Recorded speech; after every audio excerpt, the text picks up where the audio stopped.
me, what's going on for you and how could I help?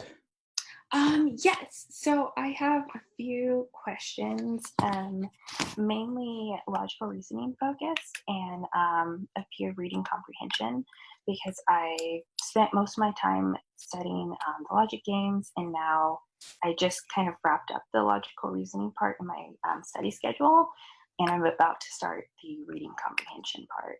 So, I guess to start, maybe some of the logical reasoning questions. Yeah, sure. Shoot. So, yeah, so I guess just a general question that I've been running into is, and I'm sure a lot of people have this problem when you're down between two questions, or maybe it might be, or two question choices, and or maybe multiple, and just how to really narrow it down and to at what point to decide which one's wrong. Um, does that make sense? Yeah, totally. This Okay. is a very common issue, down to two, picking the wrong one. And first off, I Hmm. want to say that sometimes you're down to two and you pick the right one. And so Right. there's a certain selection effect there. You don't always pick the wrong one, which is something a lot of people raise as an issue, not necessarily you in particular, but one thing that might have come to mind. But when you're down to two, there's the strength of the language to consider. Okay. So certain types you're looking for stronger language, certain times you're looking for weaker language. Do you feel like you have a handle on when to be looking for what? Um, at times, I think for certain question types, yes. So if I'm doing like a necessary assumption, then I know, okay, um, certain language. Wait, yeah, that's the one where it's like if it's too extreme, that's not the right answer. So I kind of like can get a good gauge on that, but some are a little more ambiguous for me. Okay, so necessary assumption, as you said, extreme language, not the way to go. More moderate language is what you're looking for there. So Right. that's a decision point, necessary assumption, down to two, leaning one way versus leaning the other way. Okay. And then other types, it may be, the calculus may be different. So in sufficient assumption, for example, strong language is a great way to go. It could be as strong as you want, as long as it gets the job done. So you may not want something as moderate in that context. This is not a hard and fast rule. Everything depends on the specifics, but this could help you lean in one way versus leaning in the other way. Okay. So really look at the language type. Okay, that makes sense. And something that did happen when I was going over principal questions. For the most part, I have a good handle on them. But I'm trying to remember the specific question, but the answer choices for one of the ones I was looking at, they were all very similar.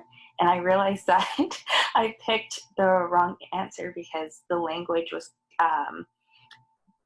like it wasn't so much they made it extreme, but they had changed the wording where it didn't necessarily match the question, but the right answer kind of took almost verbatim. And I just was looking at um, context over the language at that point.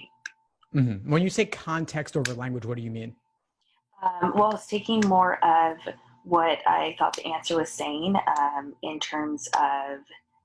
I'm really trying to remember what they were talking about. You mean like the topic? Yes, the topic. There you go. Thank you. Gotcha. Sure. So the topic never matters. Topic Okay. never matters. It's the structure of the argument that matters. So Okay. in a parallel reasoning question or principal application, doesn't matter if the topic's the same. What matters is the substance in terms of how they go about making the argument. So the degrees of certainty and the categories of things they're discussing. Okay. Those are the two things you always want to look for in principal application and parallel reasoning: the degree of certainty and the category of things they're discussing. This to me is the core, and this relates also back to your question around being down to two. A lot of times two choices will be extremely similar, but one goes astray on degree of certainty or the category. Degree of Okay. certainty, you probably have a handle on what that means, like always, never, sometimes, most of the time. Yes. But category of things they're discussing is a little bit different. Okay. That would be like all people who take the LSAT versus all people who take the LSAT and also study properly. Studying Okay. properly is a further constraint or limitation or qualifying factor, limiting who we're talking about. And so you want to see how closely does it need to match. And then you have Okay. incorrect answers that would limit it in some way that don't really matter or are relevant. Like all people who take the LSAT and are also vegetarian. Vegetarian would be an irrelevant factor in that example potentially, but still limiting it in a way that doesn't matter. Okay, that makes sense. Okay, that that actually clears up a lot because I feel like I have been getting, I guess, a little sidetracked with the topic and getting bogged down by those details. And that's like something I was vaguely aware of, but I wasn't really sure where my mistake was coming from. So that makes sense. Awesome. Thank you. Of course, glad to help. I'm trying to look at my other questions.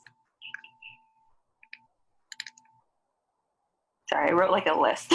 Yeah, so I'm shoot, just go right scanning ahead. through. Okay. Part of, would you be able to go over just negating conditional statements? Because I feel like I've read your articles, I watched your video, but putting it into practice, it's still like a disconnect for me. I mean, I feel like it's something simple that I'm just maybe overcomplicating. Yeah, totally. It's a confusing issue that comes up a lot.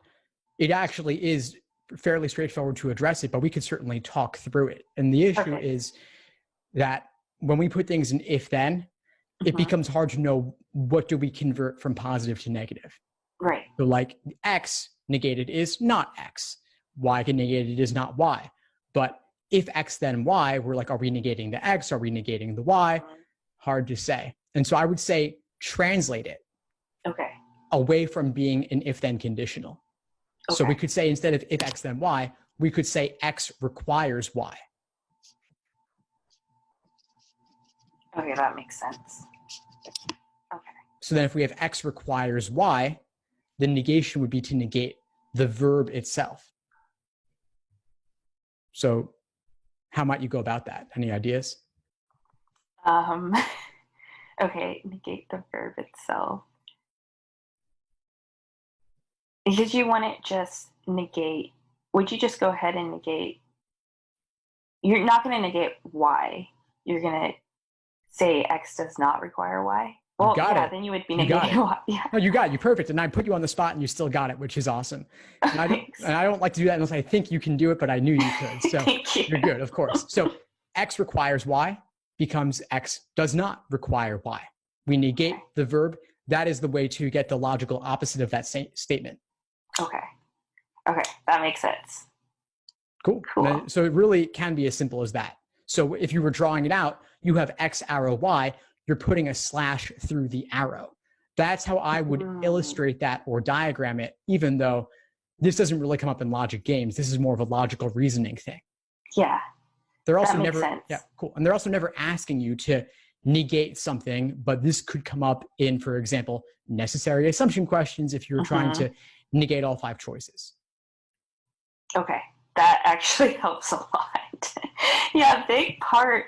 I don't know why it's the necessary assumption and the sufficient assumption that just throws me off for some reason. And I find that not so much I mix them up, but they're both like equally the harder ones for me. Yeah, they're a common issue. First of all, just simply telling the difference and then knowing how to approach each, because they are common, they are difficult, and they're completely different in terms of approach. Right. Okay. So going on. Oh, I do have another question with logical reasoning. So going through some of your videos, I note one of the strategies you talk about is diagramming certain logical reasoning questions, but not all of them. And I guess my question is just when would that be necessary? And is that something that you should do if, like, say you run into a hard problem, but you're running out of time and diagramming would help you solve it? Should you go ahead and diagram that? Should you skip it? Or different tips on that? Great question. So diagramming, I think most students tend to diagram far too much. Okay. I would diagram very little in logical reasoning, only on certain specific question types. Okay. So those types would be sufficient assumption a lot of the time, Okay. parallel reasoning sometimes, and must be true questions and other inference questions sometimes. That's it. Logical reasoning is much more informal logic where you are really engaging with the arguments in a real world sense. But for certain particular types that are more formal logic style in nature, it could be useful. But diagramming is not a substitute for thinking or for engaging with the argument. And there are really, like I said, very limited cases where it's useful. And that's where it's more technically worded, the way that a normal person would never talk. Lots of conditionals are a good indicator that you might want to go in that direction. And then you'll see, of course, in the course, I've got the formulas for sufficient assumption questions. So that's a unique category where diagramming is often a valuable technique, but I wouldn't resort to it all the time. Okay. That's good to know. Okay, perfect. Because I don't normally diagram, so it's like, ooh, should I be doing that more? But good to know that it's 3 types, so that I'll try practicing that when I run into that issue. Yeah, of course. And if you're saying like, I don't diagram much, should I diagram more? The answer is probably not. Typically people diagram too much and I have to move them away from that because some other companies out there, they'll suggest diagramming all the time. And I come across students who are trying to diagram a necessary assumption question where that's not really useful at all. They're just essentially summarizing all the proper nouns in the stimulus with letters, but that's not really getting you anywhere. It gets you somewhere when you're taking the contrapositive or linking things together. If you're not doing that, it's probably not going to help you. Okay, that's good to know. Great. Then I'll keep doing what I'm doing, but look for opportunities to diagram, I think. Awesome. Cool. Anything else for today? Yes, if we still have time, I guess totally. Just my last one would be starting the reading comprehension section. That's an area that I've never really known how to study, and I just and you cover this in like your introduction video about how everyone can improve, but I'm just trying to figure out what your different tips are for improving besides maybe increasing your pacing. Yeah, sure. I don't want to talk in too many general terms just because you've already got that in the course. Right. But doing actual passages and extracting the main idea as an exercise. If you're just looking to get started, can you read a passage and walk away simply with the main idea? Okay. People talk about reading external sources like the Scientific American, The Economist, and all that. And that's a nice thing to do, but you've got nearly 400 reading comp passages available to you. I would focus on those if you can. I would say you could read those magazines on your commute, but very few people are commuting these days. So you might as well just use the actual LSAT exams. Yeah, my commute's to my door, so. Yeah, exactly. Okay, that's a great, I've never actually considered just reading the passage on itself and looking for the main point. So that's a really good tip. Thank you. Yeah, of course. Awesome, Jen. Well, yeah. I'm glad we connected. What would you say is the biggest insight you got from our call today?